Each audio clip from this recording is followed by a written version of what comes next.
Jadi mana boleh dia laki aku yang ke ni. Mereka tu macam cok. Kali Jawa ya cak. Mana bolehnya yang ke ni. Yang ke urang yang putu biak dah yang paling raya lah dunia. Urang yang putu biak minyak tengah 2 juta drum euro. Tanya anak boleh dia bicara go on ke. Mentawa waca. Tak pucuk Jawa. Mana bolehnya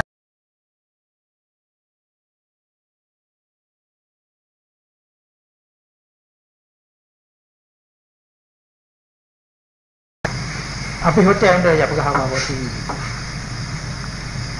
Lebih agak lu berhabang anda mengatakan. Nampak? Mungkin dah tersorot, terpirot, punya lah jorot.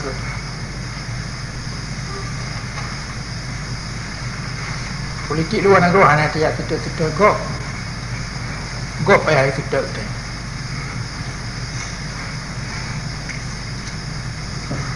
Yang Mekah menuh hang kemah dah pedang kemerdekaan. Yang ibu kita tengok dalam dia kemerdekaan tumpuk boleh apa tu.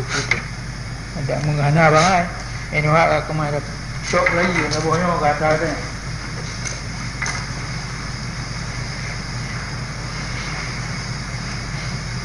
Dengannya katram ku yang mesti dia buat. Dumna elemen yang pada menuh yang belum menuh. Hana wate apa habis kita. Baca buku yang kamu tulis untuk. Yang kalau malu menulis dalam buku. Yang penting-penting kali menulis.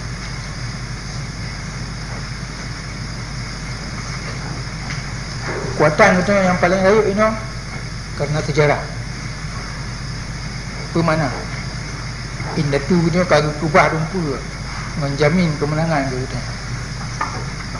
Boleh mengelia kita tengok kadunan bangai hana tangui yang kubah lain itu.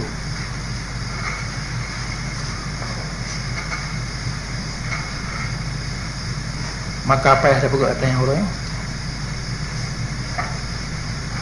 Waktu bahu kata raya tak tahu jauh. Yang mana juga badan pikiran.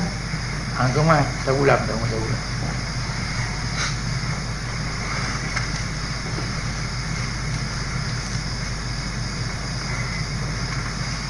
Berulang kata katu kamu tuh yang lain. Sekarang kamu ribet. Yo dengan laganya anjuran kemah dapur. Blip mata urang mata orang. Urang yang paling bayar aku tengok nak aku Jawa rumah ibu kat urang Aceh tetap je himbat tetap tengok. Nah urang Aceh yang tem yang ikut Jawa, yang ikut kuli Jawa, yang ikut sedadu Jawa, yang paling bayar aku tu. Tinggal oleh Jawa je pelumah badunya bahawa bangsa Aceh kaya tetap je kau yang tetap tengok. Bangsa Aceh hana kemuk merdeka le kena tetap Jawa. Kemah ipi bukti katanya. Selama Ibrahim masa mantan Najib Gubernur Aceh atau lain ahli Aceh ni. Bupati-bupati camat-camat.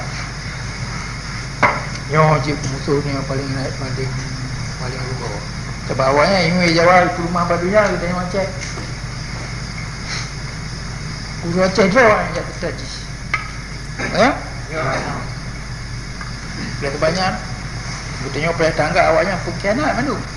Dan urang Nanggro begitu pula katanya. Jadi Nabi Allah yang jajuk Nanggro, pusat Nanggro ke musuh. Ini orang yang paling baik.